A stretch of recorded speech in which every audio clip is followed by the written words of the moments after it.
Part 11 ধারা 378 থেকে 402 পর্যন্ত আছে, কিন্তু আমরা 402 পর্যন্ত আজকে পড়বো না। এই পার্টের বাকি অংশগুলো আমরা আগামী ক্লাসে পড়বো।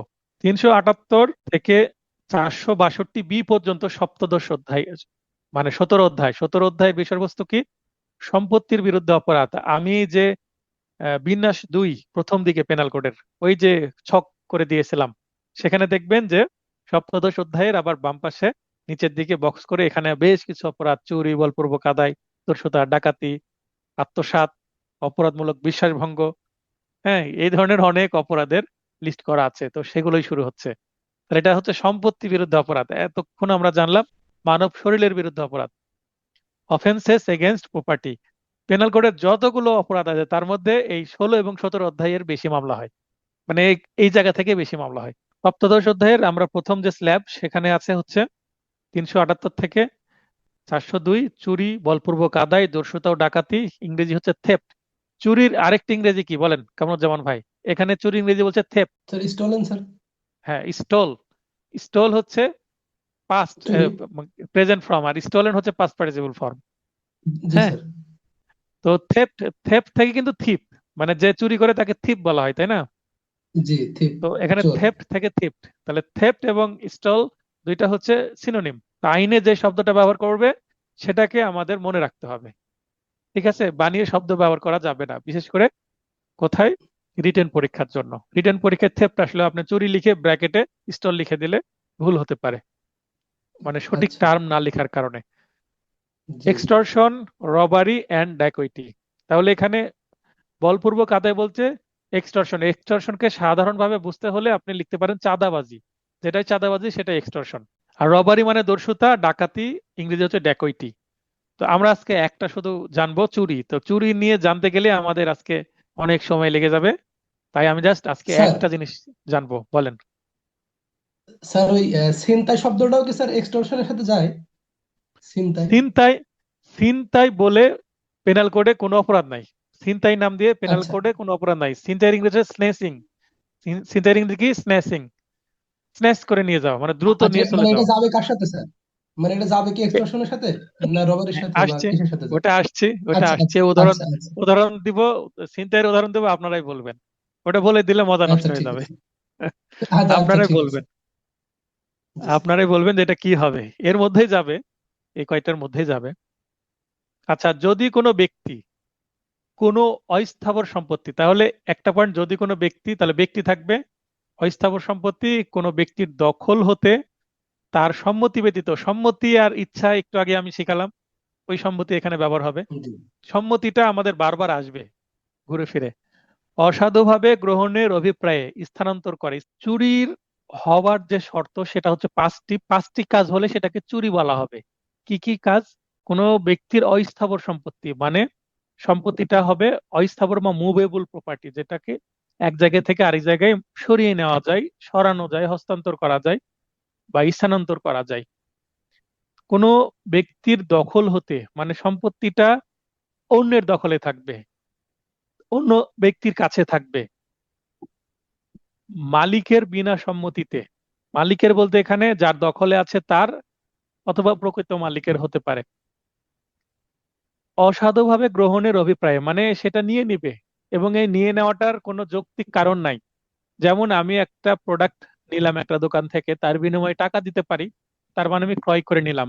এটা হচ্ছে অসাধুভাবে গ্রহণ না, এটা যৌক্তিক এবং ন্যায়ভাবেই। কারণ আমি একটা প্রোডাক্ট কিনে নিতে পারি, এটা প্রচলন আছে। একটা প্রপার্টি বিক্রয় করছে, আমি সেটা কিনে নিতে পারি, সেটা সমস্যা নাই। আমি দোকান থেকে একটা পোশাক নিতে পারি, একটা খাবার নিতে পারি, কিন্তু সেটা যদি আমি টাকা না দিয়ে না বলে নিই, অসাধুভাবে নিয়ে যাই, সেক্ষেত্রে, অসাধু বলতে এখানে অন্যায়ভাবে, মানে অসৎ ভাবে, অসাধু বলতে অসৎ, ডিসঅনেস্টলি স্থানান্তর করা, তার মানে সরিয়ে নেওয়া। এই পাঁচটা বিষয়, চুরির মধ্যে পাঁচটি উপাদান আছে, এই পাঁচটা বিষয় যদি ম্যাচ করে সেটাকে চুরি বলা হবে। এখানে সংজ্ঞাটা কি বলছে? যদি কোনো ব্যক্তি কোনো অস্থাবর সম্পত্তি, যদি কোনো ব্যক্তি, তার মানে কোনো ব্যক্তি বলতে এখানে যে অপরাধী সে, তার মানে চুরিটা কোনো ব্যক্তি তো করবে, এক বা একাধিক ব্যক্তি করবে। কোনো অস্থাবর সম্পত্তি, তাহলে সম্পত্তিটা অস্থাবর হবে। স্থাবর সম্পত্তি যেমন কোনো ভবন, তারপরে কোনো পুকুর, কোনো গাছ যেটা মাটির সাথে লেগে আছে, এই বিষয়গুলো কি করা যায় না, চুরি করা যায় না, কারণ সেগুলো তার সরানো যাবে না। তাই কোনো ব্যক্তির দখল হতে তার সম্মতি ব্যতীত অসাধুভাবে গ্রহণের অভিপ্রায়ে স্থানান্তর করে, তবে সে ব্যক্তি চুরি করেছে বলে গণ্য হবে। নিচে যে উপাদানগুলো দেওয়া আছে সেগুলোকেই সেন্টেন্সে দেওয়া আছে সেখানে, আর এই সেন্টেন্সকে ভেঙে উপাদানগুলো সৃষ্টি করা হয়েছে। শুধুমাত্র অস্থাবর সম্পত্তি চুরির বিষয়বস্তু হতে পারে, অর্থাৎ চুরি শুধুমাত্র অস্থাবর সম্পত্তির সাথে সম্পর্কিত, স্থাবর সম্পত্তি চুরি করা যায় না। চুরির ক্ষেত্রে অপরাধী নিজে সম্পত্তি নিয়ে যায়, অপরাধী নিজেই সম্পত্তি নিয়ে যায়। এবার আমি আপনাদের সবার উদ্দেশ্যে প্রশ্ন করব, আপনারা যারা উত্তর দিতে চাইবেন তারা দেখবেন যে নিচে রিয়াকশন বলে বাটন আছে, তার মধ্যে রেজ হ্যান্ড বলে অপশন আছে। যারা যেমন এখন লাইনে আছেন বাসেত ভাই, কিন্তু অন্যরা কেউ যদি লাইনে আসতে চান, কোনো প্রশ্ন করতে চান, দেখবেন নিচে রিয়াকশন বাটন আছে, নিচে রিয়াক্ট বা রিয়াকশন বাটন আছে, সেখানে টাচ করলে তার মধ্যে আপনি পাবেন রেজ হ্যান্ড অপশন। সেই রেজ হ্যান্ডে টাচ করলে আমি বুঝতে পারবো কেউ একজন হাত উত্তোলন করেছেন, তিনি কথা বলতে চাচ্ছেন। তা আমি এখন প্রশ্ন করব সবার উদ্দেশ্যে। চুরি একটা হচ্ছে গোপন, মানে অগোচরে কাউকে না জানতে দিয়ে গোপনে কারো কোনো কিছু নিয়ে চলে গেলাম, এটা হচ্ছে চুরি, আমরা সাধারণত জানি। কিন্তু প্রকাশ্যে যার সম্পত্তি আমি নিয়ে যাচ্ছি তাকে দেখিয়ে কি চুরি করা যায় কিনা? আমার প্রশ্ন বাসেত ভাই বুঝতে পেরেছেন? প্রকাশ্যে কোনো চুরি করা যায় কিনা? আমি যার সম্পত্তি নিয়ে যাচ্ছি তার সামনাসামনি তাকে দেখিয়েই নিয়ে যাব, সেটা কি চুরি হবে কিনা, এটা প্রশ্ন করছি আমি। রেজাউল করিম ভাই লাইনে আসতে পারেন, আমি লাইনে আসার সুযোগ দিচ্ছি। আসসালামু আলাইকুম। হ্যাঁ, ওয়ালাইকুম আসসালাম, ভাই বলেন। প্রকাশ্যে তো চুরি করা যাবে না, যখন বলপূর্বক আদায় বা দস্যুতা বা ডাকাতি হতে পারে। আমি চুরি ব্যাখ্যা শুধু চাচ্ছি না, গোপনেই হতে হবে। না ও, আমি এই মুহূর্তে ব্যাখ্যা চাচ্ছি না, শুধুমাত্র উত্তর চাচ্ছি যে প্রকাশ্যে চুরি করা যাবে কিনা। না না, চুরি হবে না। প্রকাশ্যে চুরি করা যাবে না, আর কেউ কিছু বলবেন? আচ্ছা, আমি এখানে উইন্ডোজ 10 বলে একজন ঢুকেছেন, এখন ওনাকে তো আমি, আচ্ছা ওনাকে লাইনে নিয়ে নিই। আপনি উইন্ডোজ 10 যিনি আছেন তিনি কথা না, উনি কথা বলার জন্য লাইন অন করতে পারবেন, সুযোগ দিলাম। তারপরে সিনথিয়া আহমেদ, তার মানে আওলাদ সাহেব। আওলাদ সাহেব লাইনে আসেন।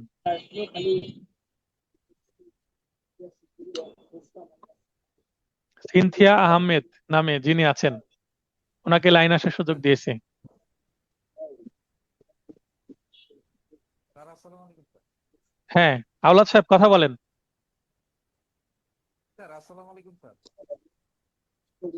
হ্যাঁ, স্যার আওলাদ আসসালামু সাহেব কথা আলাইকুম। বলেন। হ্যাঁ, ফুলদানি ওয়ালাইকুম এনে আসসালাম।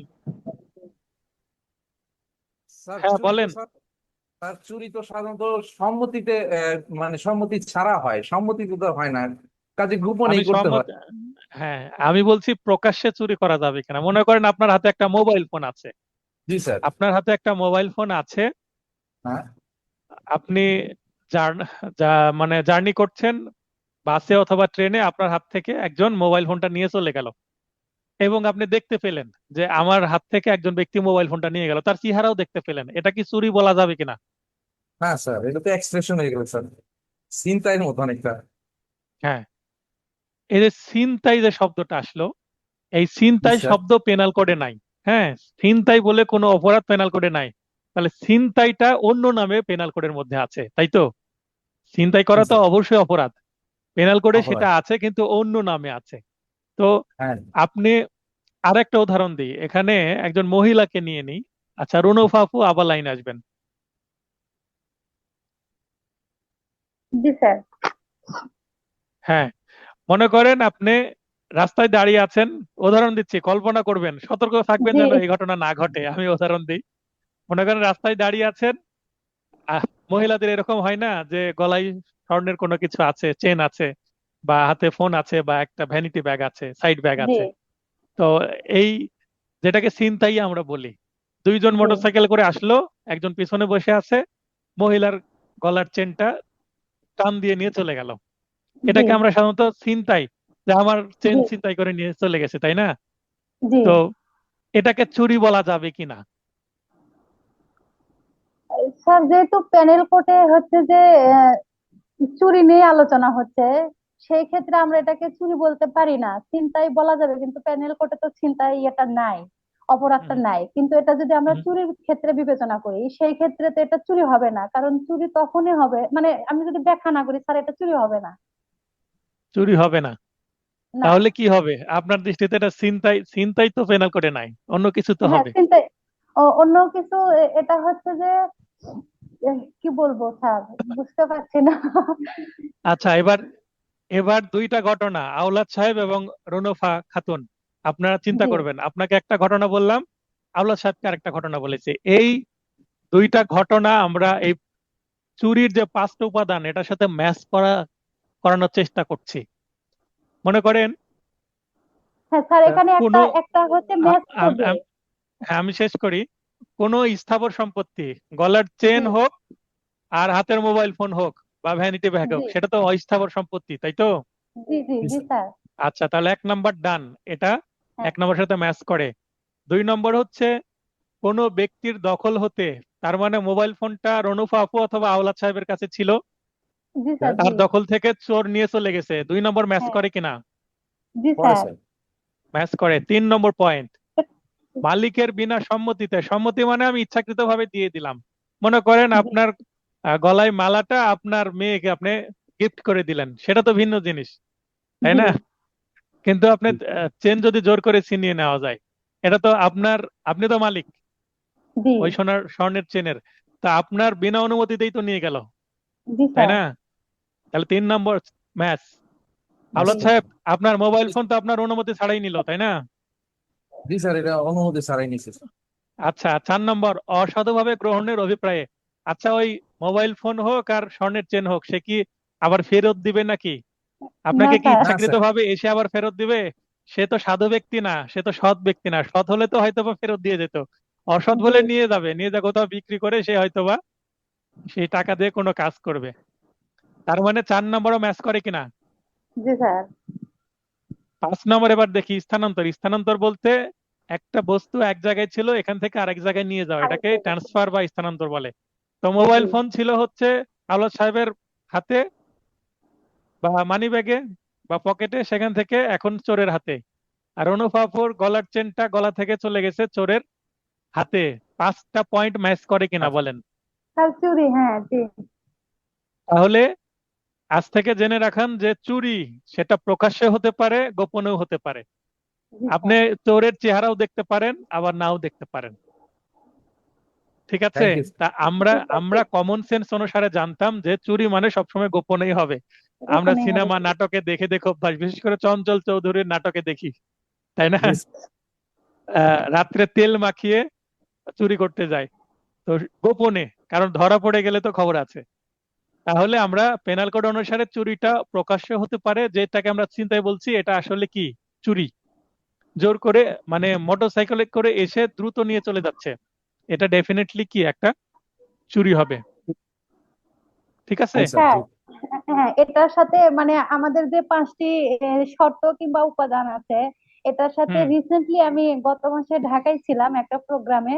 তো হ্যাঁ। আমি আর আসার পথে রিক্সায় আসতেছি, মানে ওই হুম। জায়গাতে কান থেকে মানে এইরকম একজন মানে যারা ছিনতাই করে এই কাজের সাথে যুক্ত, তারা কান থেকে মানে স্বর্ণের জিনিসটা, মানে আমাদের কান থেকে স্বর্ণের জিনিসটা নিয়ে চলে আসছে, মানে রিসেন্টলি কার গত কার মাসে। সেটা ভিকটিম কে এটা ছিল, এটা কার কান থেকে?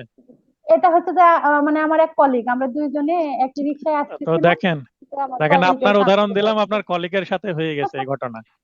জি স্যার। তো আপনার সাথে যেন না হয় সতর্ক থাকবেন, ঢাকা শহরে বা অন্য কোথাও। জি আর বাইরে, বাইরে যদি বিশেষ কাজে গেলে হয়তোবা স্বর্ণের জিনিস পরিধান না করাই ভালো, তাই না? জি স্যার। না হলে বড় বিপদ হতে পারে। তো এখানে একটু পার্থক্য আছে। ছিনতাই কিন্তু চুরি হয়, আবার ছিনতাইয়ের মধ্যে দস্যুতাও থাকতে পারে, আবার ছিনতাইয়ের মধ্যে কি থাকতে পারে, আপনার ডাকাতিও থাকতে পারে। তো আমরা এর পরে যখন সেগুলো দেখবো তখন বুঝতে পারবো। ঠিক আছে? আপাতত জেনে রাখেন যে চুরি প্রকাশ্যে হতে পারে, গোপনে হতে পারে, এটা কোথাও লিখে রাখেন। যদি নোট পেয়ে থাকেন তাহলে এখানেও এই অনেক ফাঁকা জায়গা আছে, ভিন্ন কালি দিয়ে লিখে রাখেন যে চুরি প্রকাশ্যে হতে পারে, গোপনেও হতে পারে। খুবই গুরুত্বপূর্ণ একটা পয়েন্ট। এরপরে আমরা এক্সপ্লেনেশন বা ব্যাখ্যায় যাই। বলা হচ্ছে ব্যাখ্যা 1-এ, ব্যাখ্যা 1, ভূমির সাথে সংযুক্ত থাকা অস্থাবর কোনো বস্তু অস্থাবর সম্পত্তি নয়। আবারও বলছি, ভূমির সাথে সংযুক্ত থাকা অবস্থায় কোনো বস্তু অস্থাবর সম্পত্তি নয়। মানে কোনো গাছ বা কোনো ভবন, বিল্ডিং, বা মনে করেন বিদ্যুতের পোল থাকে না, খুঁটি, হুম। সেগুলো ভূমির সাথে সংযুক্ত থাকে। তো ভূমির সাথে সংযুক্ত থাকে গাছ, পোল বা কোনো কিছু ভূমির সাথে লাগানো আছে, সেটাকে আমরা অস্থাবর সম্পত্তি বলতে পারবো না, কারণ সেটা তো সরিয়ে নিয়ে যাওয়া যাচ্ছে না। যতক্ষণ সেটা ভূমির সাথে অ্যাটাচ থাকছে ততক্ষণ। তথা চুরির বিষয়বস্তু নয়, অর্থাৎ কোনো গাছ চুরি করা যাবে না, কিন্তু ভূমি থেকে বিচ্ছিন্ন করার সঙ্গে সঙ্গে তা চুরির বিষয়বস্তুতে পরিণত হবে। তার মানে গাছ এটা চুরি করা যাবে না, কিন্তু যা গাছ যখন আমরা কেটে ফেলবো, কাটার সঙ্গে সঙ্গে সেটা চুরির স্থাবর থেকে বিষয়বস্তু পরিণত হবে। অস্থাবর সম্পত্তিতে পরিণত হবে, তার মানে সেটা চুরি করা যাবে। তার মানে গাছ কাটা, কাটা শব্দটা যদি বলি তাহলে সেটা চুরিযোগ্য বা চুরি করা যাবে বা সেটা চুরি হয়ে যাবে। কেউ যদি অন্যের ভূমিতে যে জি স্যার। তার অনুমতি ছাড়া একটা গাছ কেটে ফেলে এবং তার উদ্দেশ্য থাকে সেটা নিয়ে চলে যাবে মালিকের অনুমতি ছাড়া, তাহলে সে গাছটা চুরি করেছে মর্মে গণ্য হবে। বুঝতে পারলেন? জি এবার স্যার। এবার দেখেন ব্যাখ্যা 2, কোনো বস্তুকে ভূমি থেকে বিচ্ছিন্ন করার মাধ্যমে স্থানান্তর করলে তা চুরি হতে পারে। একটু আগে যেটা বললাম, গাছ বিচ্ছিন্ন করছি ভূমি থেকে, তাহলেই সেটা চুরি হয়ে যাবে। ব্যাখ্যা 3, কোনো ব্যক্তি যদি কোনো বস্তুকে স্থানান্তর করতে কোনো প্রতিবন্ধক অপসারণ করে, তবে এর মাধ্যমে মূলত বস্তুটিকে স্থানান্তর করা হয়েছে মর্মে গণ্য হবে। উদাহরণ দিই, মনে করেন যে নদীতে নৌকা আছে এবং এই নৌকাটা পাড়ে অ্যাঙ্কর করা আছে, মানে নোঙর করা আছে, কোনো খুঁটির সাথে দড়ি দিয়ে বাঁধা আছে। এখন যে চোর, তার উদ্দেশ্য সে নৌকাটা চুরি করবে, কিন্তু এই জায়গা থেকে চুরি করবে না, নদীতে স্রোত আছে, সে দড়িটা যদি খুলে দেয় বা কেটে দেয়, তাহলে নৌকাটা স্রোতের টানে ভেসে চলে যাবে কিনা? জি স্যার। নৌকাটা ভেসে চলে যাবে কিনা? চলে যাবে স্যার। কেউ উত্তর দেন। চলে যাবে। তার মানে ওই যে বেঁধে রাখা জি, ছিল এক জায়গায় ছিল, চলে যাবে। দড়িটা কেটে দিয়ে প্রতিবন্ধকতা অপসারণ করলো, রিমুভ দা অবস্টাকল, তাহলে নৌকাটা চলে গেল, 1 কিলোমিটার পরে সে ওখান থেকে নিয়ে চলে গেল, তাহলে এটাও কি হবে? চুরি জি হবে। স্যার। মনে করেন একটা গরু বাধাই জি করা স্যার, এটা আছে, চুরি হবে। একটা গরু ছাগল বাধাই করা আছে, এখন সেটাও যদি সে খুলে দেয় এবং গরু এমনিতেই ধীরে ধীরে চলে যাচ্ছে, এমনিতেই ধীরে ধীরে চলে যাচ্ছে, এসে একটু দূরে যায় সে গরুটা নিয়ে চলে গেল, সেটা কি হবে? চুরি হবে এই ব্যাখ্যা চুরি অনুসারে। হবে। আবার মনে করেন একটা আহ, কার কার গাড়ি, মনে করেন 4 চাকার গাড়ি, মনে করেন যে এক জায়গায় কি করা আছে, পার্কিং করা আছে। এখন ঢালু জায়গা, হয়তোবা পিছনে কোনো ইট দিয়ে চাকার নিচে ইট দেওয়া আছে যেন গাড়িটা গড়ে যেতে না পারে। এখন কোনো ব্যক্তি যদি ওই চাকার ইটটা সরিয়ে দেয়, তাহলে গাড়ি ধীরে ধীরে গড়ে একটু দূরে যাবে, তখন সে গাড়িটা যদি নিয়ে চলে যায়, তাহলে সেটা কি হবে? চুরি হবে। যদিও চুরি সে হবে। ইট সরিয়েছিল, যদিও সে ইট সরিয়েছিল প্রথমত, ওই কার গাড়িটা সরায়নি, কিন্তু পরে যদি সে নিয়ে যায় এবং তার উদ্দেশ্য যদি থাকে যে এই ইটটা সরিয়ে দিব, কার গাড়িটা একটু দূরে যাবে, তারপর নিয়ে যাব, ইট সরানোর সাথে সাথেই যখন কার গাড়িটা চলতে শুরু করলো, গড়তে শুরু করলো, তখনই সেটা চুরি মর্মে গণ্য হবে, যদিও সে পরবর্তীতে কার নিয়ে যেতে পারুক আর না পারুক। বোঝা যাচ্ছে? জি স্যার। তারপরে গোলাকার যদি অন্য কোনো বস্তুর কথা বলি, যেমন কোনো ড্রাম বা অন্য কোনো কিছু যে হয়তো বা ঠেকে দেওয়া আছে, সেটাকে যদি গড়তে দেওয়া হয়, দূরে সরে গেল, সেটা নিয়ে চলে যাবে। তো যেই মুহূর্তে মুভ করতে শুরু করলো, ওই মুহূর্তে সেটা চুরি বলে গণ্য হবে।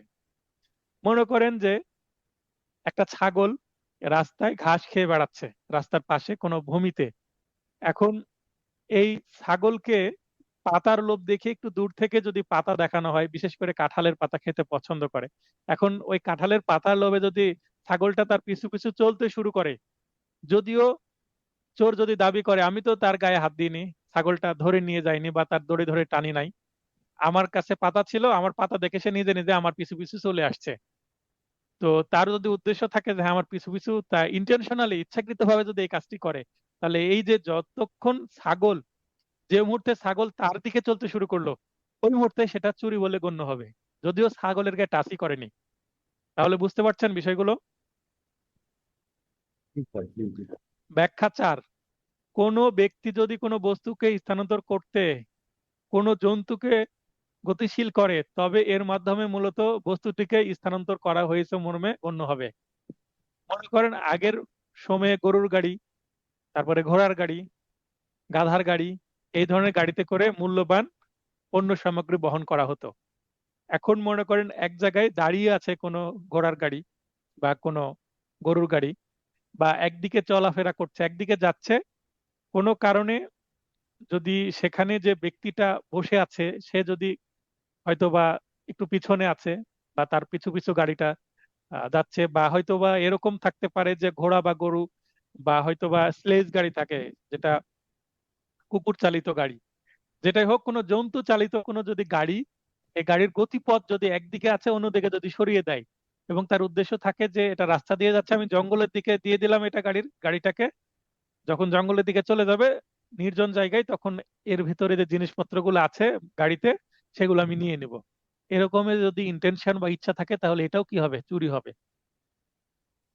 জি জি। কারণ এগুলো সবগুলোই যে 5টা উপাদান আমরা একটু আগে দেখলাম, এই 5টা উপাদানের সাথে ম্যাচ করবে, তাই এখন একটা ঘটনা চুরি কিনা এটা বোঝার জন্য আমাদের 5টা উপাদানের সাথে সবসময় ম্যাচ করানোর চেষ্টা করতে হবে, তাই 5টা উপাদান মনে রাখা জরুরি।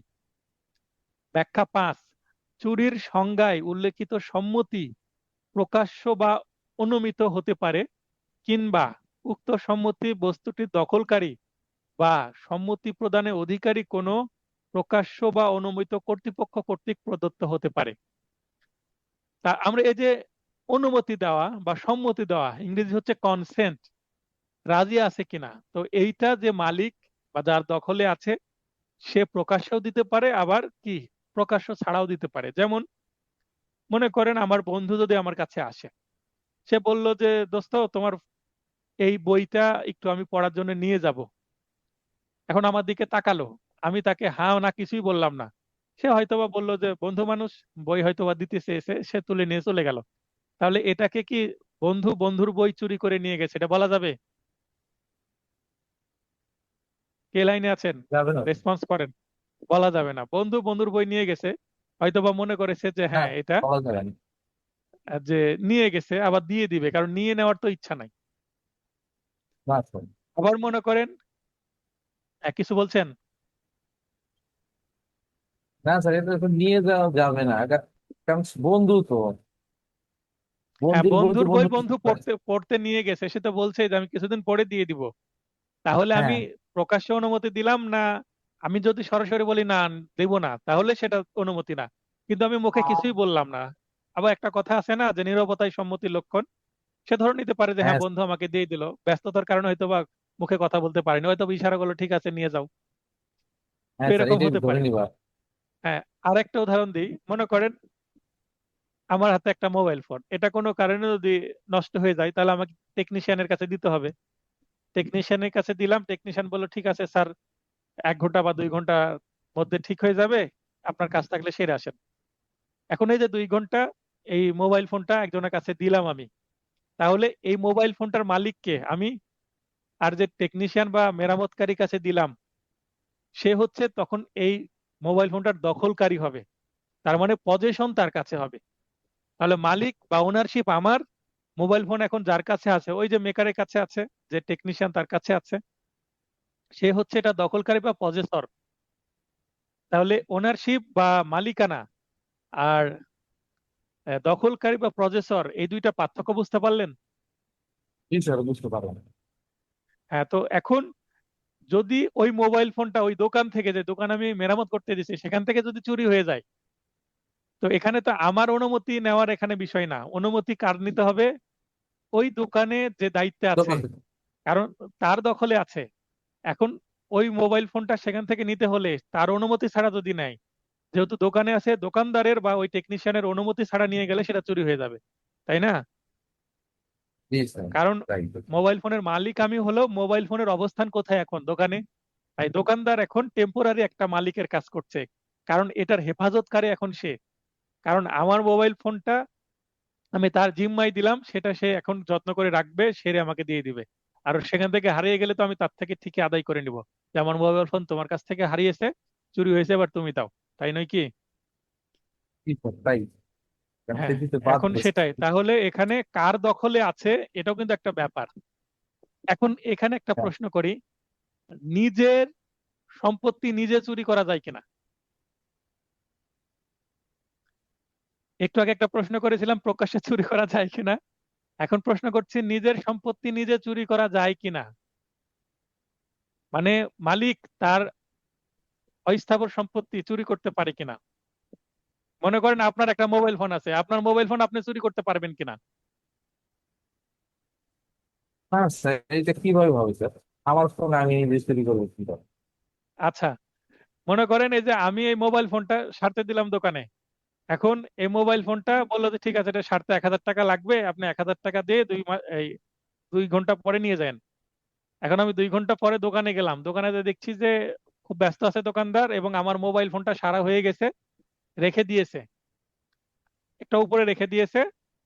এখন আমি তাকে না বলে এই মোবাইল ফোনটা নিয়ে চলে আসলাম, তাকে টাকা দিলাম না, তাহলে আমার মোবাইল ফোন দোকান থেকে যদি আমি নিয়ে চলে আসি, এটা চুরি হবে কিনা বলেন?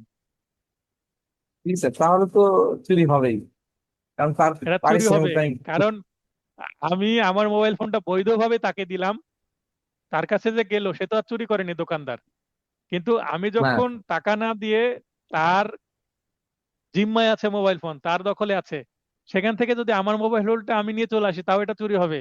তার মানে নিজের সম্পত্তিও নিজে চুরি করা যায়। চুরি করা যায়। বুঝতে পারলেন বিষয়টা? বুঝতে বুঝতে পারলাম স্যার। পারলেন?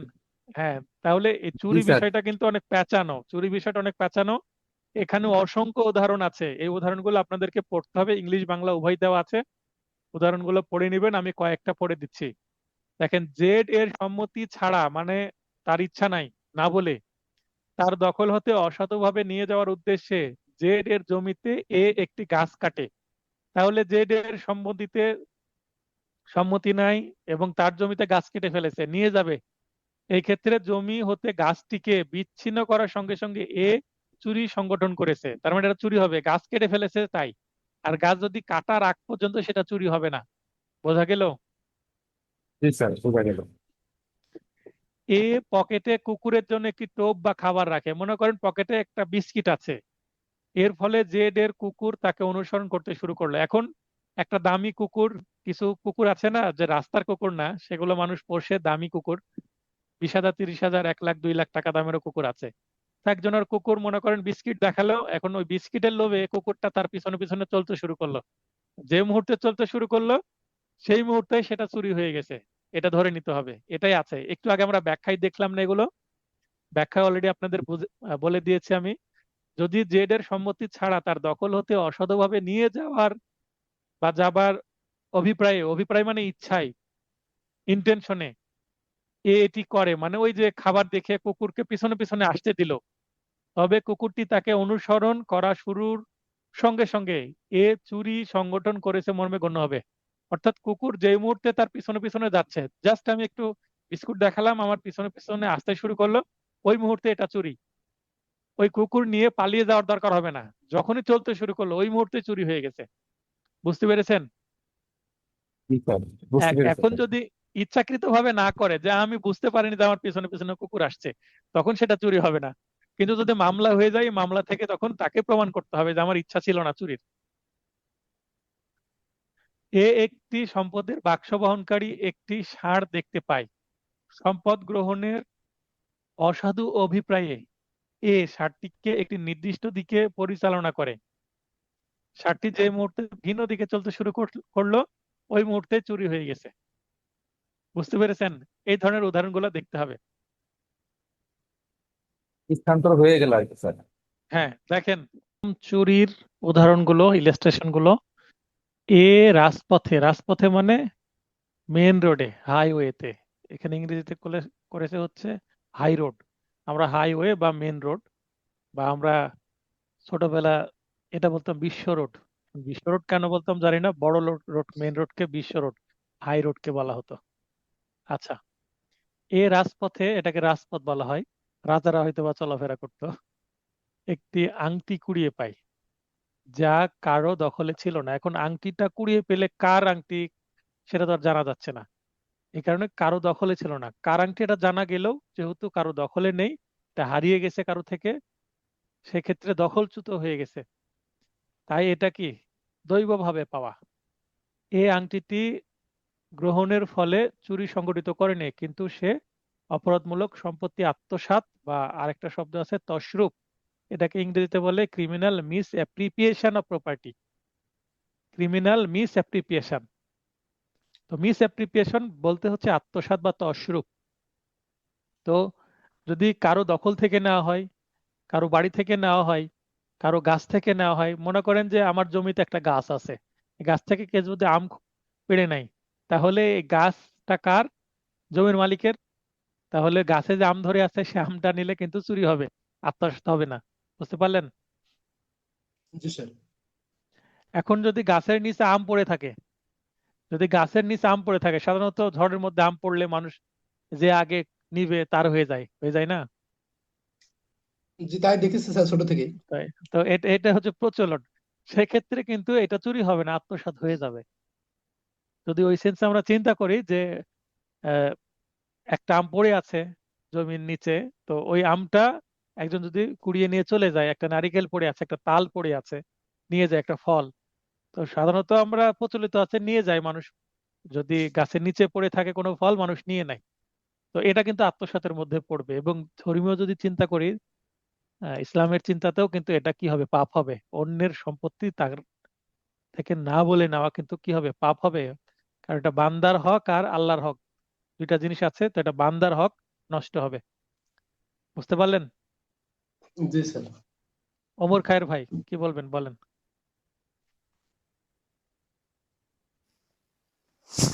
জি স্যার, সালাম আলাইকুম স্যার। হ্যাঁ, ওয়ালাইকুম আসসালাম, বলেন। যে কুড়িয়ে পাওয়াটা কিন্তু স্যার যদি ইয়েতে হয়, যেমন রাজপথে বা অন্য কোনো জায়গায় হয়, বা কোনো একটা রোডে যে রাজপথ বাদ দিয়ে যদি হয়, হুম। তাহলে কি হবে এটা? এখানে পথে কোনো কিছু মানুষ চলাফেরা করতে লেগে পড়ে গেছে, এটা ভাবতে হবে। হ্যাঁ, পথ, জি স্যার, জি। পথ কি কোনো ব্যক্তির মালিকানাধীন হয়? না স্যার। না। কিন্তু আপনার জমিতে একটা আম গাছ আছে, জমিটা কার? আপনার। এটা আপনার ব্যক্তি মালিকানাধীন না? জি স্যার। এখন রাজপথ এটা পাকা রাস্তা হতে হবে তা না, আমরা সরকারি রাস্তা বলি। আপনার বাড়ির পাশে দিয়েও মাটির সরকারি রাস্তা থাকতে পারে গ্রামের মধ্যে, তাই না? মনে করেন জি মিস্টার রহিম নামে একজন ব্যক্তি, তার বাড়ির পাশে দিয়ে ছোট একটা 6 ফিটের রাস্তা আছে, এবং সেটা কি সরকারি রাস্তা। তো এই সরকারি রাস্তার উপরে যদি পড়ে থাকা বোঝায়, তাও এটাকে রাজপথে পড়ে থাকাই বোঝাবো। কারণ যে দিক দিয়ে সাধারণত মানুষ চলাচল করে, সেই দিক দিয়ে সাধারণত মানুষের কোনো কিছু পড়ে যেতে পারে। জি এই স্যার, জি সেন্সে জি। এটা বলা হয়েছে। এখন মনে করেন যে একটা আংটি আপনার বাড়ির উঠোনে পড়ে আছে। উঠোন বুঝেন তো? উঠোন বুঝেন? জি স্যার, জি। একটা স্বর্ণের আংটি আপনার বাড়ির উঠোনে পড়ে আছে, আপনার মিসেসের। এখন ওই উঠোন থেকে যদি আপনার বাড়িতে একজন বেড়াতে এসে সে নিয়ে যদি চলে যায়, এটা চুরি হবে। এখন উঠোনে পড়ে আছে মানে পড়ে পেলাম, খুঁটে খেলাম, নিয়ে চলে গেলাম, এটা কিন্তু হবে না, কারণ ওই উঠোনটাও আপনার।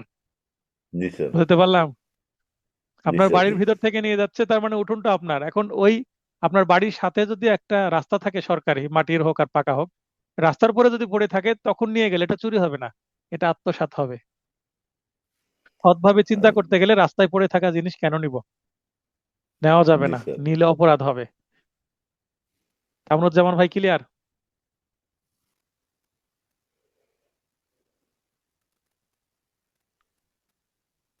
আচ্ছা, ওমর খায়ের ভাই লাইনে থাকেন। জি স্যার, জেড জি। এর দখলে থাকা একটি বাড়িতে একটি টেবিলের উপর একটি আংটি দেখতে পায়, একটু আগে যেটা বললাম। হ্যাঁ, জি স্যার। উক্ত সময় আংটিটি গ্রহণ করলে তল্লাশির মাধ্যমে ধরা পড়তে পারে ভেবে এই আংটিটি যেন জেড খুঁজে না পায়, এমন স্থানে লুকিয়ে রাখে, তার মানে আংটি সাথে সাথে নিল না, এক জায়গায় ছিল যেটা দেখা যাচ্ছে, সেটা লুকিয়ে এমন জায়গায় রাখলো। হ্যাঁ, মানে জি স্যার। এক ব্যক্তি আপনার বাড়িতে এক প্রতিবেশী বেড়াতে আসছে, এসে একটা আংটি দেখতে পেলো টেবিলের উপরে, সেই আংটিটা সে পকেটে নিল না। কারণ যদি বুঝতে পারে যাওয়ার সময় যে আমার আংটি পাচ্ছি না, আপনার মিসেস, দেখি সবার হাত তল্লাশি করি, শরীর তল্লাশি করি, তো তল্লাশি করলে ধরা পড়তে পারে ভেবে বাড়ির এমন একটা গোপন জায়গায় সে রেখে দিল বাইরে, হয়তো আপনার দরজার পাশে একটা ইট আছে, ওই ইটের নিচে চাপা দিয়ে রেখে দিল। এই সে জি। পরে যখন এটা সম্পর্কে কেউ ভুলে যাবে, 3-4 দিন পরে এসে সে নিয়ে যাবে, এই হচ্ছে তার প্ল্যান। তার মানে আলটিমেট ইন্টেনশন কি? সরাই নেওয়া। জি চুরি স্যার, জি। করে নেওয়া, চুরি করে চুরি করে নেওয়া। নেওয়া। মানে মানে যেভাবে হোক, এখন না নিক, আমি পরে ইন ফিউচার সে নিবে। তো এই যে সরাই নিবে। জি। সরাই নিবে, এই যে প্ল্যান, এই কারণেই এর অভিপ্রায় ছিল যখন আংটিটি হারানোর বিষয়টি জেড ভুলে যাবে। মানে একটা আংটি 1 মাস 2 মাস হয়ে গেলে মানুষ কি ওই আংটির কথা কি ভুলে যাবে। ভুলে যাবে, ভুলে যাবে। মানে জি ওইটা স্যার। নিয়ে আর খোঁজাখুঁজি করবে না, তখন তা গ্রহণ করে বিক্রয় করবে, এটা হচ্ছে তার প্ল্যান। এক্ষেত্রে প্রথম যখন টেবিলের উপর থেকে সরিয়ে ওই যে ইট দিয়ে চাপা দিল বা অন্য কোথাও রাখলো, বা আপনার বইয়ের একটা কি আছে, বুক সেলফ আছে, বুক সেলফের বইয়ের সেলফ। ফাঁকের মধ্যে রেখে দিল, বা একটা বইয়ের মধ্যে রেখে দিল, বা একটা বালিশ আছে বালিশের মধ্যে ঢুকিয়ে রাখলো, বা পোশাকের একটা আপনার ওয়ারড্রপ আছে, ওয়ারড্রপের একটা আপনার ড্রয়ার খুলে কোনায় রেখে দিল। সাধারণত ওখানে তো কেউ আংটি রাখবে না, কিন্তু চোর ঠিকই জানে যে আমি ওখানে রেখেছি, পরে একদিন বেড়াতে এসে আবার ওখান থেকে নিয়ে যাবে, যখন ভুলে যাবে আপনার মিসেস ওই আংটির কথা, হারিয়ে জি গেছে বলে স্যার। মনে করবে, হয়তো বা বাড়ির বাইরে কোথাও হারিয়ে গেছে। তো যখন টেবিল থেকে সরিয়ে অন্য কোথাও রাখলো, তখনই কি হয়ে গেল, চুরি চুরি। সংগঠন হয়ে গেল। ওই যে গাছ জি কাটার স্যার। সঙ্গে সঙ্গে, গাছ কাটার সঙ্গে জি। সঙ্গে যেমন চুরি হয়ে যায় তেমন, আবার ওই যে কুকুর যখন চলতে শুরু করলো তখনই চুরি হয়ে গেল। তেমনই মানে যেখানে থাকার কথা সেখান থেকে যদি চোর নিচ থেকে সরায়, এটা অসাধুভাবে নেওয়ার উদ্দেশ্যে, তাহলে তখনই চুরি হয়ে গেছে।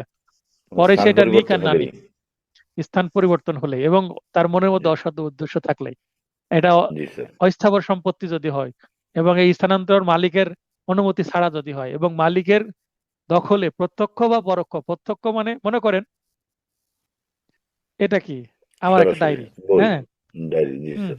এটা আমার ডায়েরি, এটা আমার মনে করেন ডায়েরি, কারণ একটা অ্যাডভোকেটের ডায়েরি কিন্তু অনেক মূল্যবান সম্পদ। তো মনে জি করেন স্যার। এই ডায়েরি এটাই পুঁজি। আমার আমার ব্যাগে থেকে যদি কেউ নিয়ে যায়, এটা চুরি হতে পারে আমাকে না বলে। এখন এই ডায়েরিটা আমার কোর্টে তো সবার কি থাকে, আলাদা আলাদা টেবিল থাকে বসার, তাই না? তো জি এই স্যার। জি। ডায়েরিটা আমার কখনো ব্যাগে থাকে, কখনো টেবিলের উপরে থাকে। মনে করেন এই ডায়েরিটা যদি আমি আমার টেবিলের উপরে রাখি, তো আমার টেবিল থেকে নিয়ে গেলেও কি আমার দখল থেকে নিয়ে যাওয়াই বোঝাবে, নিয়ে গেছে বোঝাবে না? এটা চুরি। জি। আমার ব্যাগ জি স্যার। থেকে নিক, আমার টেবিল থেকে নিক, অথবা আমার হাতে আছে আমার হাত থেকে ছিনিয়ে নিয়ে পালাক, সবই চুরি হবে, কারণ জি আমার স্যার। দখল থেকে নিচ্ছে আমার অনুমতি ছাড়া। জি। তাহলে এখানে দখলটা খুবই গুরুত্বপূর্ণ। এ মেরামত করার জন্য তার ঘড়ি একজন মেকার বা জুয়েলার, এখানে বলছে জুয়েলার বলতে যে ঘড়ি মেকানিক, ওয়াচ মেকানিক বোঝাচ্ছে, জি স্যার। জেডের নিকট দেয়, যা জেড তার দোকানে নিয়ে যায়। এখন মনে করেন আপনার একটা ঘড়ি নষ্ট হয়ে গেছে, মজার বিষয় হচ্ছে আমার একটা ওয়াল ঘড়ি 10 বছর চললো, চলার পরে দেখছি যে মেশিনের সমস্যা হচ্ছে, মানে সবসময় টাইম কি হয়ে যাচ্ছে, স্লো হয়ে যাচ্ছে। তো আমি মেশিনটা সার্কিটের পরিবর্তন সমস্যা করে হবে। নিয়ে আসলাম, 10 বছর সার্ভিস দিল, দামি ঘড়ি ছিল, ওয়াল ঘড়ি। জি তো স্যার। আমি ওইটা যে কিছু ওয়াল ঘড়ি টিক টিক টিক টিক করে চলে, ওইটা না, যেটা স্মুথ করে চলে, হ্যাঁ, জি। জি। যে সুইফট, যেটা সুইফট ঘড়ি সেটা। জি। তো আমি সেটা চেঞ্জ করে নিয়ে আসলাম, আজকে নিয়ে আসলাম মেরামত করে, এবং একটা নতুন কিনেও নিয়ে আসলাম, কারণ ওইটা যদি আবার স্লো হয়ে যায়। তো হাতে ঘড়ি মোবাইলে ঘড়ি, কিন্তু ওয়াল ঘড়িটা থাকা খুবই জরুরি, কারণ জি সবাই স্যার। আমরা কর্মজীবী, বের হয় খেতে খেতেও তাকাতে হয় কয়েকবার, মিসেস স্কুলে যাবে তার আগে তাকায়, মেয়ে স্কুলে যাবে তার আগে তাকায়। তো ওয়াল ঘড়িটা খুবই জরুরি। তো এই ঘড়ি মনে করেন আমি দিলাম, আমারই উদাহরণ দিই, এই ঘড়িটা আমি মেকানিকের কাছে দিলাম যে ভাই দেখেন তো কি অবস্থা। তো মেকানিক বলল রেখে যান, আমি দেখছি, ঠিক করার পর আমি একদিন রাখি যে ঠিকভাবে টাইম চলছে কিনা। তো আমি রেখে আসলাম মনে করেন, তাহলে মেরামতের কোনো মজুরি পাওনা নেই। তবুও এখন আমি বললাম কত টাকা লাগবে, বললো যে হ্যাঁ ঠিক আছে 200 টাকা লাগবে, আমি 200 টাকা দিয়ে দিলাম মনে করেন। কেমন দিয়েছেন? জি। যে ঘড়িটি আটকে রাখতে পারে ভেবে এ জেড এর দখলে অনধিকার প্রবেশ দোকানে অনধিকার প্রবেশ ও আক্রমণ করে ঘড়িটি জেড এর হাত থেকে ছিনিয়ে নিয়ে আসে। আমার ঘড়ি, এখন আমার ঘড়ি মূল্যবান, এখন জি হাত ঘড়ি কিছু কিছু মূল্যবান আছে না, রোলেক্স যদি হয় জি জি কয়েক লক্ষ জি টাকা স্যার। দাম। তো এখন আমি ঘড়ি সারতে দিলাম দোকানদারকে এবং বললো যে এটা সারতে 1,000 টাকা লাগবে, আমি 1,000 টাকা দিয়েও দিলাম। কিন্তু আমি বুঝতে পারলাম যে মনে হয় ঘড়িটা আমাকে দিবে না, তার আমার ঘড়ির প্রতি কি হয়েছে, নজর লোভ, পড়েছে, জি জি লোভ হয়েছে। এখন এটা ভেবে জি যদি স্যার। আমি জোর করে তার দোকানে প্রবেশ করি এবং তার হাত থেকে ছিনিয়ে নিয়ে যদি চলে আসি, এক্ষেত্রে এ চুরি সংগঠন করেনি, আমার জিনিস আমি নিয়ে আসছি, জি কিন্তু অসাধুভাবে ঘড়িটি গ্রহণ করেনি। তার মানে আমার জিনিস আমি যেহেতু পেমেন্ট দিয়ে দিয়েছি এবং সে আমাকে দিচ্ছে না, তাহলে আমার জিনিস আমি নিব না? আমি জোর করে নিলেও এখানে অপরাধ হবে না, চুরি হবে না, অপরাধ হবে না, কারণ সিডি নেওয়া জিনিসটা তো হবে না। আমারই, জিনিসটা তো আমারই।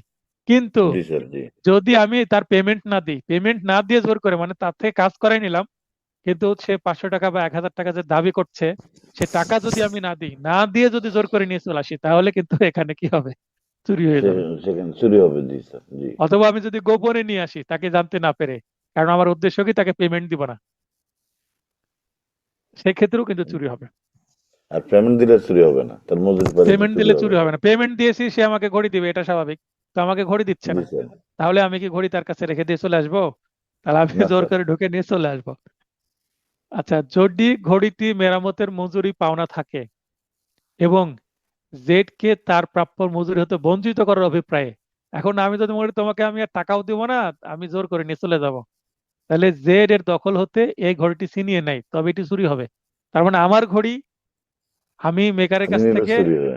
টাকা না দিয়ে যদি নিয়ে আসি, তাহলে চুরি হয়ে যাবে। এখন যদি প্রশ্ন করি আপনাদের, মালিক কি নিজের সম্পত্তি চুরির দায়ে অভিযুক্ত হতে পারে কিনা? পারে, কোনো কোনো ক্ষেত্রে পারে স্যার। এই যে এই ক্ষেত্রেই পারে। তার এই মানে ক্ষেত্রে আপনি পারে। আপনার নিজের সম্পত্তি নিজের চুরির দায়ে কি হতে পারেন, ওই দোষী হতে মজুরি পারেন। পরিশোধ করা না করার কারণে এটা চুরি হয়ে যাবে। হ্যাঁ, এছাড়া এছাড়া আরো অনেক ক্ষেত্র হতে পারে, আপনি নিজের জিনিস নিজে চুরি করে অন্যকে ফাঁসাতে পারেন, পারেন না? জি স্যার। আচ্ছা, মনে করেন আমি একটা মোবাইল ফোন, একটা মনে করেন আইফোন, 2 লক্ষ টাকা দাম, আমি দিয়ে আসলাম দোকানে, এটা সারতে বললো যে এটা একটু সমস্যা হয়েছে, 10,000 টাকা লাগবে। তো আমি কি করলাম, রিসিট দেন, আপনি আমি আইফোন যে রেখে আসবো, রিসিট দেন, তখন আমার মোবাইল নম্বর নিয়ে যে আইফোন এত, মডেল এত রাখলাম, কালকে নিয়ে যাবেন, এবার একটা রিসিট দেয় না দোকানে, দামি জিনিস জি হলে, স্যার। জি দামি জিনিস। ল্যাপটপ জি কম্পিউটার এগুলো সারতে গেলে। এখন আমি জি আইফোন দিলাম, দিয়ে সারতে দিলাম, পরের দিন যে দেখলাম যে দোকানে সবাই একটু অমনোযোগী, আমার আইফোনটা টেবিলের উপরে রাখা আছে সারা। এখন আমি এটা গোপনে নিয়ে নিলাম, আমার মনে করেন আইফোনটা গোপনে এখান থেকে নিয়ে নিলাম, নিয়ে আমার পকেটে ঢুকিয়ে রাখলাম, ঢুকিয়ে আমি বলছি আমার, হয়তো বা আমার সাথে কেউ ছিল, তাকে দিয়ে আইফোনটা সরাই দিলাম এবং আমি বলছি আমার ফোন দাও এবং রিসিট, এই যে তাহলে নিজের জিনিস নিজে চুরি করে আবার আমি রিসিট দেখে বলছি যে আমাকে আবার দাও। জি বুঝতে স্যার। পারলেন সিচুয়েশনটা কি? জি তাহলে কি হবে, জি এটা স্যার। নিজের জিনিস নিজে চুরি করে হলো না?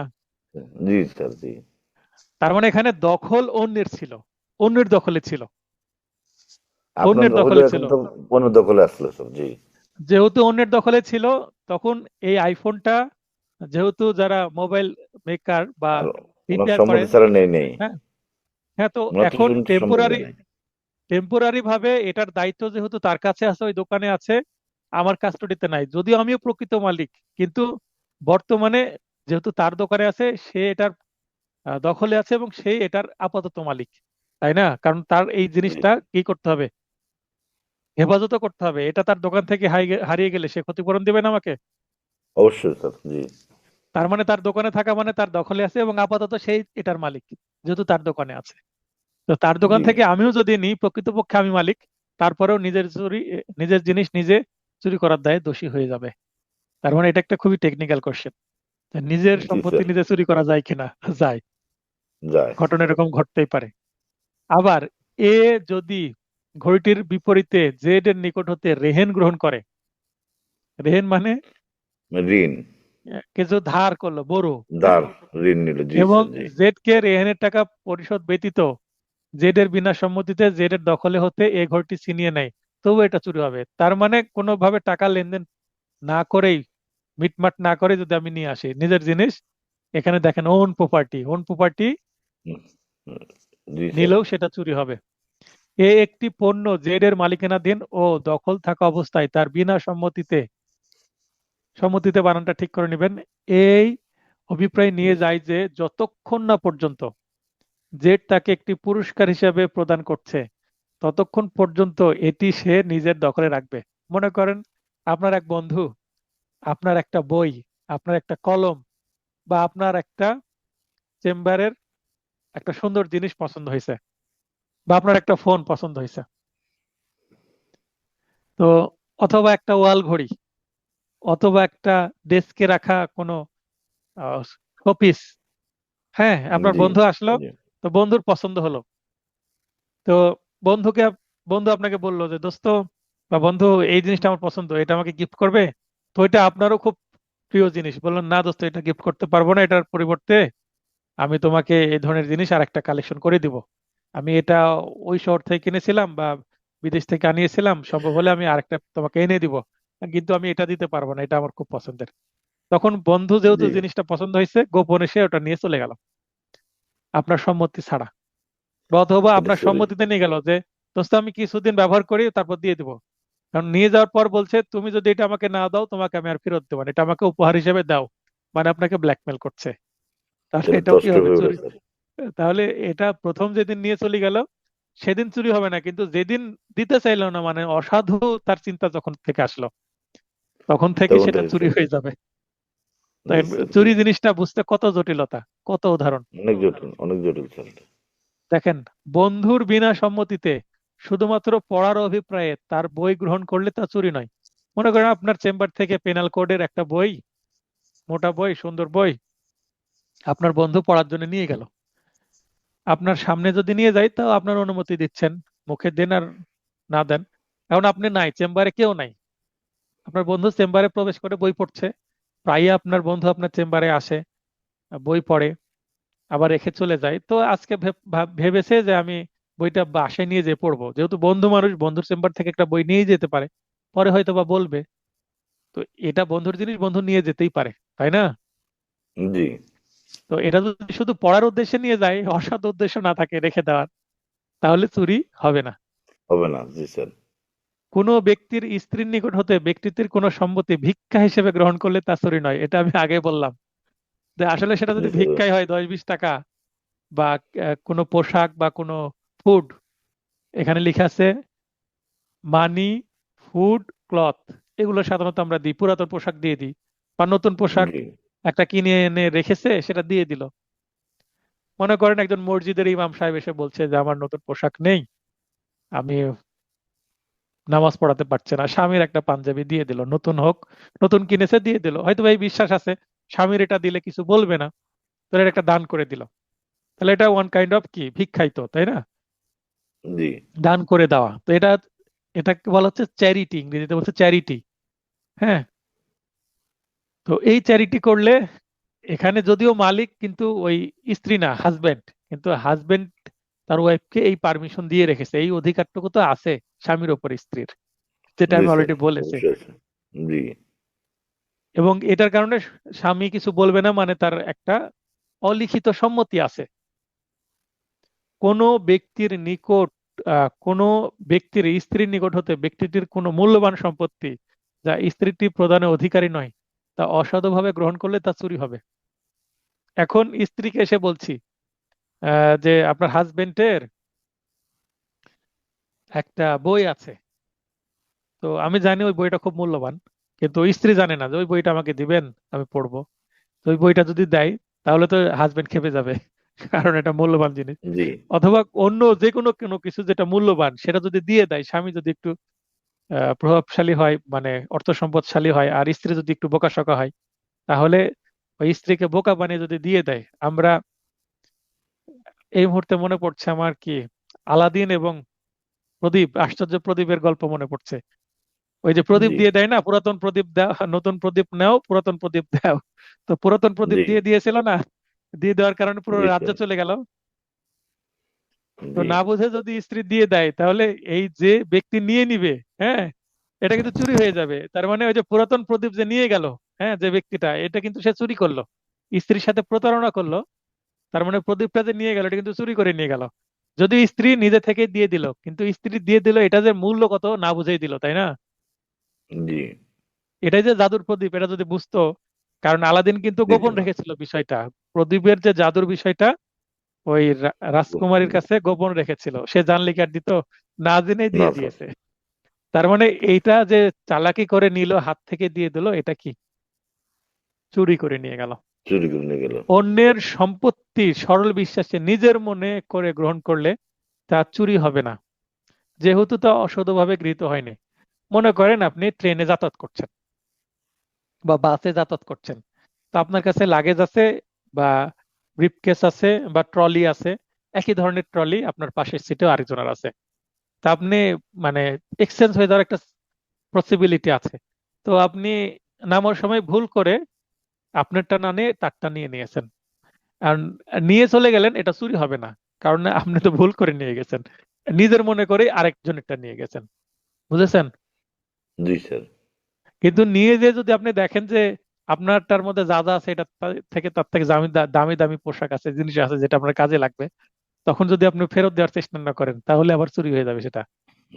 চুরি বুঝতে হবে। জি, পেরেছেন? জি স্যার। আমরা এতক্ষণ পর্যন্ত 378 ধারায় পড়ছি। এবার শাস্তি। 378 ধারায় কি পড়লাম? চুরি কাকে বলে, চুরি কাকে চুরির বলে? 5টি উপাদান, চুরির 5টি ব্যাখ্যা এবং চুরির ব্যাখ্যা, অসংখ্য উদাহরণ। উদাহরণ। যে চুরির যত কিছু আমরা বোঝার চেষ্টা করলাম, তারপরেও চুরি থেকে এমসিকিউ প্রশ্ন করে আপনাদের আটকাতে পারবো। আরো অনেক জটিল আছে, মানে পেনাল কোডে আমার জানা যতগুলো অপরাধ আছে তার মধ্যে সবচেয়ে জটিল হচ্ছে চুরি। আর জি, আরেকটা হচ্ছে যে কালপেবল হোমিসাইড এবং মার্ডার, এই দুইটা সেকশন। 300 ধারা এবং 78 ধারা সবচেয়ে জটিল আমার কাছে। আশা করি আমি যেভাবে নোটে উপস্থাপন করেছি এবং বোঝানোর চেষ্টা করলাম, তো এইটা না স্যার, আপনারা আশা করি আলহামদুলিল্লাহ। বুঝেছেন, যেন সমস্যা না হয়। এবার আমরা চুরির জন্য এখানে পাশাপাশি কয়টা সেকশন দেখতে পাচ্ছি? 4টা, এক পলকে দেখতে পাচ্ছেন। জি, আর আমি এই যে দেখতে এখানে পেয়েছি। এখানে যে চিহ্ন ব্যবহার করি, এই চিহ্নের অর্থ কি? সাজা। এই চিহ্নের অর্থ কি? শাস্তি বা দণ্ড। আমি এটা বলিনি আপনাদের?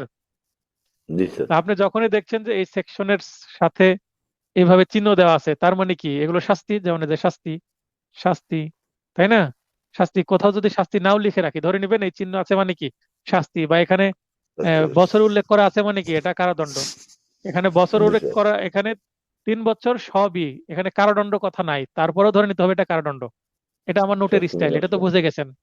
জি স্যার, তাহলে চুরির যদি মামলা হয় 378 ধারায় কখনো মামলা হয় না। 378 ধারার সংজ্ঞার সাথে যদি ঘটনা মিলে যায়, তাহলে এটা মামলা হবে 379, 80, 81 অথবা 82। 379 কখন মামলা হবে? চুরির শাস্তি যখন খোলা বা উন্মুক্ত স্থানে যদি কোনো কিছু চুরি করে, মানে বাড়ির বাইরে, দোকানের বাইরে, বাইরে, হ্যাঁ, আউটডোর। আপনারা একটা ইংলিশ বাড়ি লিখে রাখতে বাইরে, পারেন এখানে, এখানে লিখে রাখতে পারেন আউটডোর। আউটডোর। হ্যাঁ, আউটডোর, আউটডোরে যদি চুরি করে তাহলে 3 বছর, সবচেয়ে কম সাজা। ভাই আপনার মূল্যবান জিনিস আপনি আউটডোরে কেন রাখবেন? চোরকে দাওয়াত দিয়েছেন যে ভাই আসো আমার জিনিস চুরি করে নিয়ে যাও। না আপনার স্যার, যদি আম বাগান থাকে, আম বাগানে পাহারার ব্যবস্থা করতে হবে যখন আম বড় হবে, না হলে তো চোর চুরি করবেই, তাই না? স্যার, চোরের আপনার কাজ চুরি বাড়ির করা। বাড়ির বাইরে উন্মুক্ত স্থানে কোরবানির সময় গরু রাখা যাবে না, তাহলে মানুষ গরু চুরি করে নিয়ে চলে যাবে, যাবে না? জি স্যার, বরং একটা ভালো মানুষ যার কোন চুরির ইচ্ছা ছিল না, বাইরে গরু বাঁধা থাকলে তার মনের মধ্যে লোভ হবে, আপনার দোষে চুরিটা হবে। মানে জি, মালিক জি।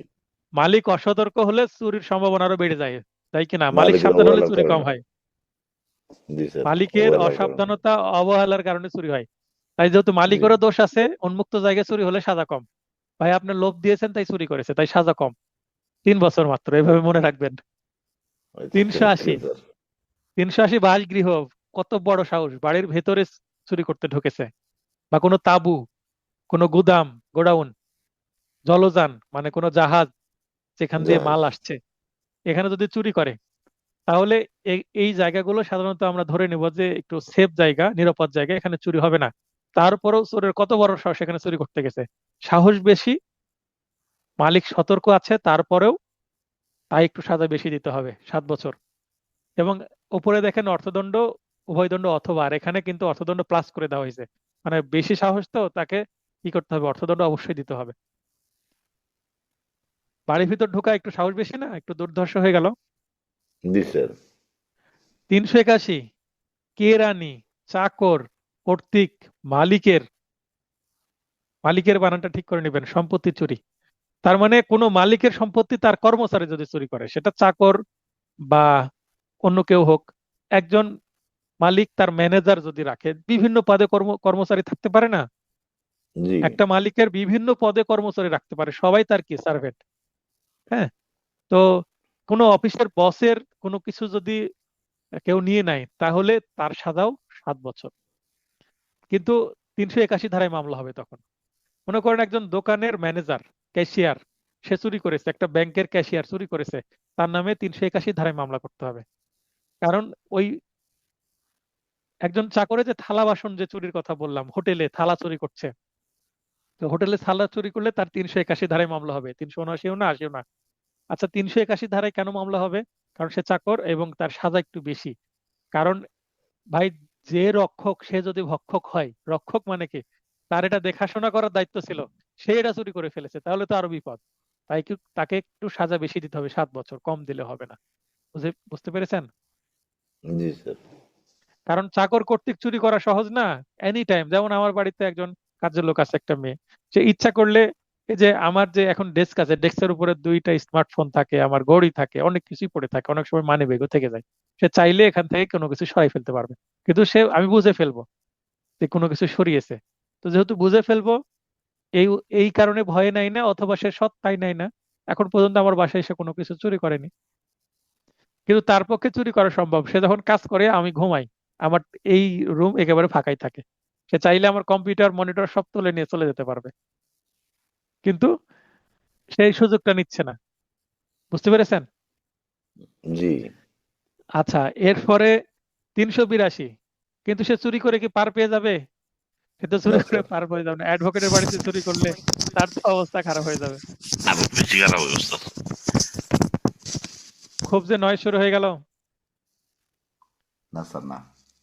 আচ্ছা, 382, চুরির সর্বশেষ সেকশন, আজকের সর্বশেষ সেকশন। এই কারণে আমি জি অল্প স্যার। সেকশন রেখেছি। 378 ধারায় পড়াতেই কিন্তু রাত 12টা বেজে যাচ্ছে, 11:30 প্রায় বেজে গেছে।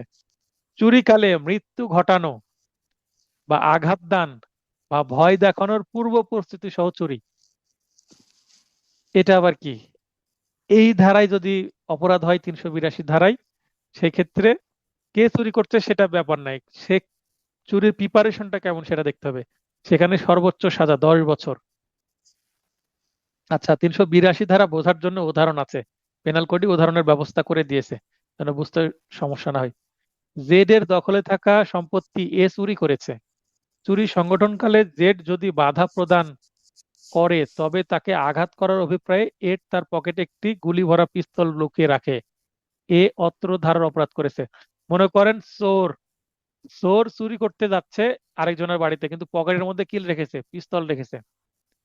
পকেটের মধ্যে কেন পিস্তল রেখেছে? যদি কেউ বাধা দেয় তার চুরিতে, পিস্তল বের করে আটকানোর চেষ্টা করবে, হয় ভয় দেখাবে, তাহলে গুলি করে মেরে ফেলবে, তাই না? জি এখন যদি পিস্তল বের করে, পিস্তল বের করলে মালিক ভয় পাবে না, পাবে না? অবশ্যই ব্যাপার স্যার। তো আমি এর আগে কি বললাম, চুরি প্লাস তাৎক্ষণিক ভয় ইকুয়াল টু কি? বয় দর্শুতা। দস্যুতা। তার মানে চুরি করার সময় পকেটে পিস্তল আছে, যদি পকেটেই থাকে তাহলে এটা 382 ধারা। কোনো কারণে যদি সে ধরা পড়ে যেতে লাগে এবং পিস্তল সে যদি বের করে, গুলি করুক আর না করুক, পিস্তল বের করলেই তো ভয় পাবে, তখন সেটার চুরি থাকবে না, সেটা দর্শুতা হয়ে যাবে। কথাটা বোঝা গেল? জি স্যার। তার মানে সে প্রস্তুতি নিয়ে গেছে কিন্তু বের করেনি, তার পকেটে চাকু আছে কিন্তু সে বের করেনি, বা তার বন্ধু বান্ধবকে নিয়ে গেছে যে আমি ধরা পড়লে তোরা এসে আমাকে বাঁচাস, কিন্তু সে ধরাও পড়েনি, বন্ধু বান্ধবকে এগিয়ে আসাও দরকার হয়নি, মানে চোরের টিম সহ গেছে, বাড়ির আশপাশে 2জনকে ধরাই দিয়েছে, আমি ধরা পড়লে চিল্লাবো, তখন তোরা আসবি, এসে আমাকে বাঁচায় নিয়ে যাবি, যেন ধরা না পড়ি। তো এই ধরনের যদি প্রিপারেশন নিয়ে যায়, 382 ধারা। এখন মনে করেন ধরা পড়ে গেছে, চিল্লিয়েছে, বন্ধুরা যে বাঁচিয়েছে, তখন এটা দর্শুতা হয়ে যাবে, 382 ধারা আর থাকবে না। বুঝতে পেরেছেন? জি স্যার। মানে চুরি এবং দস্যুতার মধ্যে সূক্ষ্ম একটু পার্থক্য আছে। এ জেড এর পকেট মারে, পকেট মারা কি পিকিং পকেট, পকেট মেরে টাকা নিয়ে নেওয়া, মোবাইল ফোন নিয়ে নেওয়া। উক্ত সময় জেড যদি বাধা প্রদান করে, তাকে পাকড়াও করে, তবে তাকে প্রতিরোধ করার অভিপ্রায়ে এ তার সাথীদের আশেপাশে মোতায়েন করে রাখে, এ অত্র ধারার অপরাধ করেছে। মনে করেন বাসে হোক বা কোনো বাজারে ভিড়ের মধ্যে হোক, এই নামে একজন ব্যক্তি জেড এর পকেটে হাত দিয়ে কি টাকা তুলে নিবে, এবং বলা আছে তার 4-5 জন বন্ধু আশেপাশেই থাকবে। যদি ধরা পড়ে যায় বা জেড বা জেড এর আশপাশে অন্য কোনো সাধারণ পাবলিক একে যদি ধরে ফেলে, তারা এসে একটা ঝামেলা সৃষ্টি করে একে ওখান থেকে বাঁচিয়ে নিয়ে যাবে। তো এরকম যদি প্রস্তুতি থাকে তাহলেও 382 ধারার অপরাধ হবে, যদি বোঝা যায়। কিন্তু যদি সবাই চলে আসে, তখন আর চুরি থাকবে না, তখন দস্যুতা হয়ে যাবে। মানে পিস্তল, বুঝতে চাকু পারছি। যেটাই নিয়ে যাক না কেন, মনে করেন পকেটে করে দড়ি নিয়ে গেছে বা চেন নিয়ে গেছে, সুতা নিয়ে গেছে, বা আপনার তার নিয়ে গেছে, বা মানে প্রোটেকশনের জন্য কোনো কিছু যদি নিয়ে যায়, হ্যাঁ, চুরি করার জন্য কি জি লাগবে? তার চুরি করার জন্য তার লাগবে হচ্ছে কোনো কিছু কাটার যন্ত্র, অথবা এই ব্যাকট্যাগ লাগবে। ব্যাকট্যাগ বাদে যদি প্রোটেকশনের জন্য, যে আটকা পড়লে নিজেকে সেভ করব, এটার উদ্দেশ্যে যদি কোনো কিছু নিয়ে যায়, তাহলে 382 ধারার অপরাধ হবে। তার মানে এ ডাকাত কিন্তু গোপনে চুরি করছে। যদি ধরা পড়ি তাহলে হব ডাকাত, আর ধরা না পড়লে আমি চোর। ক্লিয়ার হলো বিষয়টা? জি স্যার। এই ছিল আজকের আলোচনা। আজকের আলোচনা আশা করি খুব ইন্টারেস্টিং ছিল, বোঝানোর চেষ্টা করেছি। এটার পরও যদি না বোঝেন, আমার আর সাধ্য নাই না না স্যার, এর থেকে ধন্যবাদ স্যার। ডিপে বোঝানোর। এটা দেখার পরে যদি বুঝতে না পারেন, তাহলে আপনাদের দুর্বলতা। তবে হ্যাঁ, আমি এটাকে আরো সুন্দর করার জন্য বললাম, নাটক, সিনেমা, বিভিন্ন ওয়েব সিরিজের কিছু কিছু ক্লিপ দিয়ে আমি পেনাল কোডকে উপস্থাপন করার চেষ্টা করছি, আমার প্ল্যানিং এ ইনশাল্লাহ। আছে। তখন জি আরো স্যার, সুন্দর হবে। ইনশাল্লাহ। এখন আপনি বুঝতে পারলেন, তখন আরো মনে থাকবে বেশি। জি, এখন কারো তো প্রশ্ন বোঝা থাকলে গেল প্রশ্ন যেভাবে করতে পারেন। পড়াশোনা। স্যার আপনার রিটেন আর প্রশ্ন ইয়েটা তো আছে? মনে হয় 1 তারিখ থেকে দিচ্ছেন স্যার। 2 তারিখ থেকে 2 রিটেন তারিখ থেকে, ক্লাস শুরু 2 হবে, তারিখ 2 থেকে। তারিখ থেকে। এবং আশা করি ডিসেম্বরের প্রথম সপ্তাহে নোটগুলো কুরিয়ার করতে শুরু করব। ইয়ের রিটেন বলছে নোট রেডি, টাকাটা রিটেন নোট ইয়েতে দিব। রিটেন নোট যখন কুরিয়ারের জন্য রেডি হবে, প্রিন্ট হয়ে যাবে, তখন আপনাদের সবাইকে বলবো নতুন করে ঠিকানা দিয়ে দেন, রিটেন নোট রেডি, কুরিয়ার করব। যারা রিটেন ব্যাচে ভর্তি হয়েছেন তাদের জন্য প্রযোজ্য। আর যারা রিটেন রিটেন বেস ব্যাচে ভর্তি ভর্তি হয়নি, স্যার, রিটেন বেস ভর্তি কত তারিখ থেকে শুরু হয়েছে? রিটেন ব্যাচে তো ভর্তি চলছে, ভর্তি হয়ে যান। আচ্ছা ঠিক আছে স্যার, আগামী দিনে আমি পেমেন্ট পাঠিয়ে দেবো স্যার। হ্যাঁ। আর এমসিকিউ ফাইনাল টাচ নোট কখন দিব, এই প্রশ্ন অনেকেই করছেন। তো এমসিকিউ ফাইনাল টাচ নোট আমি বলা আছে যে পরীক্ষার 1 মাস আগে দিব। পরীক্ষা কবে হবে দেখা যাক। এই এই কোর্সটা আগে কমপ্লিট করি ঠিকভাবে। এটা শেষ করার পরে তখন আমরা রিভিশন বা ফাইনাল টাচ কোর্স যখন শুরু করব, সেখানে আমরা তখন ফাইনাল টাচ নোট দিব। আমাকে ভাবতে ঠিক দেন আছে। কখন কি দিতে হবে। আশা করি যে আপনাদের থেকে আমি ভালো জানি কখন কোনটা পড়তে হবে, তাই না? জি স্যার, জি স্যার, ইনশাল্লাহ। জি তো আমি বলি, এই নোটটা আপনার হচ্ছে মেন, এটাই আপনাকে পাস করাবে। আর ফাইনাল টাচ নোট হচ্ছে রিভিশন নোট। আপনি আগে নিজের পড়াটা যদি না হয়, আপনি রিভিশন কিভাবে করবেন? না পড়ে কি রিভিশন করা যায়? না স্যার, না। আগে নিজেকে প্রস্তুত করেন, এই এই নোটটা পড়ে নিজেকে রেডি করেন, তারপরে ওই নোট দিয়ে প্র্যাকটিস হবে, রিভিশন হবে। অনেকেই চাচ্ছেন ওই আচ্ছা। নোটটাই আগে, তার মানে তখন এই নোটটা কি তাকে রেখে দেবে, এই নোট আর পড়বে না, ওকে। সেলফে সেলফে ঠিক পড়ে আছে। থাকবে। এই নোট না পড়ে ওই নোট পড়লে আপনি কিছুই বুঝবেন না, খুব একটা লাভ হবে না। এটাই করতে হবে স্যার। জি। আমি যদি উদাহরণগুলো ডিপে বুঝিয়ে না দিই, এই জায়গা থেকে চুরি থেকে প্রশ্ন আসলে আপনি উত্তর করতে পারবেন না। চুরি সংক্রান্ত ধারা কয়টি আছে? 5টি। কয়টি ধারা আছে? ফার্স্টেই। 5টি। এই 378 আর এই 4টা, 5টি। দেখেন, চুরির উপাদানও 5টি, ঠিক আছে? চুরির ব্যাখ্যাও 5টি। উপাদান ফার্স্টে, দাঁড়াও ফার্স্টে। হ্যাঁ, এখানে চুরি সংক্রান্ত ধারাও 5টি, ব্যাখ্যা আবার ফার্স্টে। ব্যাখ্যাও আছে 5টি, সবই 5। মনে রাখা সহজ না? ফাইনাল টাচ নোটে এগুলো কিছু উপাদান টেকনিক ফার্স্টে। দিয়ে দিব। হুম। জি স্যার। তো ঠিক আছে, সবার সুস্বাস্থ্য কামনা করে ঠিক আছে। ক্লাসটি শেষ করছি। জি, আসসালামু আলাইকুম স্যার। সবাই ভালো থাকবেন, নিয়মিত ক্লাস করবেন, আগামী শনিবারে যেন পরীক্ষা মিস না হয়।